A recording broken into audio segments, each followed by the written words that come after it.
My name is Segun Akiode, a strategic HR professional and author. Today on HR Insight, we're going to be discussing the total cost of employment concept, the TCE concept, or what is also called the cost to company. Now, when we consider this total cost of employment concept, it is actually the total amount that an employer actually pays for all employees when it comes to their salaries and benefits and all the related expense. So from the employer's point of view, the employer is looking at all the amount paid on behalf of the employee.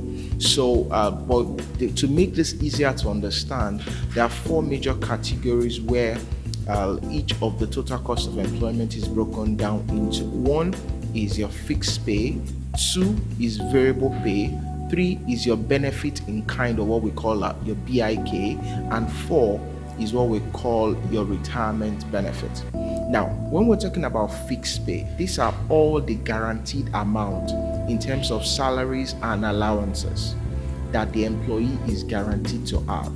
Now, when we talk about variable pay, they are broken down into two classes. One is the short-term incentive, which we call our STI, and the second one is the long-term incentive, which we call LTIs. Now, the short-term incentives cover things that are in the short term. They actually variable pay are pay at risk.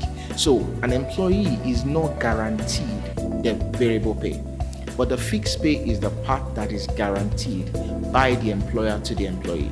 But in terms of variable pay, those are the cost that is at risk.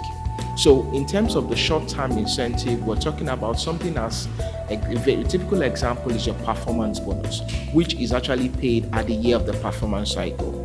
Now, that's an example of a short-term incentive. When we talk about long-term incentives, it composes something which an employer gives an employee over a long period of time. A very typical example is what we call your stock option. It takes a long period.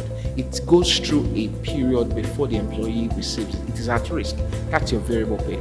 Now, the benefits in kind are the non-monetary compensation which the employer incurs on behalf of the employee. And a very typical example is the status car. A very typical example is medical. The employer takes on that responsibility. It's a cash amount, but it's not given to the employee, so it becomes a benefit in kind. If employer takes care of lunch, for example, that's an example of a benefit in kind. Or even a staff boss, which is not deducted from the employee's pay, that's examples of BIKs. And the last element of the total cost of employment concept is the retirement benefit. Now, the retirement benefit by status in Nigeria requires your pensions and gratuity. Now, by statutorily, every employee must have a pension account, an RSA account. So that's statutory. Now, when we're talking about the retirement benefit, we're talking about the employer contribution to pensions, not the employee contribution now. And for some organizations, they are still practicing gratuity or long service awards, or what it means that when you work for us for a certain period of time, we pay you X amount. So all of that go into retirement benefits. So those are the major classes or major types or elements that composes the total cost of employment. So when an organization says, I'm going to be spending 20 million on an employee, it is the total cost. It does not involve the fixed pay alone. It involves fixed pay, variable pay, the benefit in kind, and the retirement benefit. I hope that is useful. Remember to subscribe to my channel to receive more episodes of HR Insight. See you next time.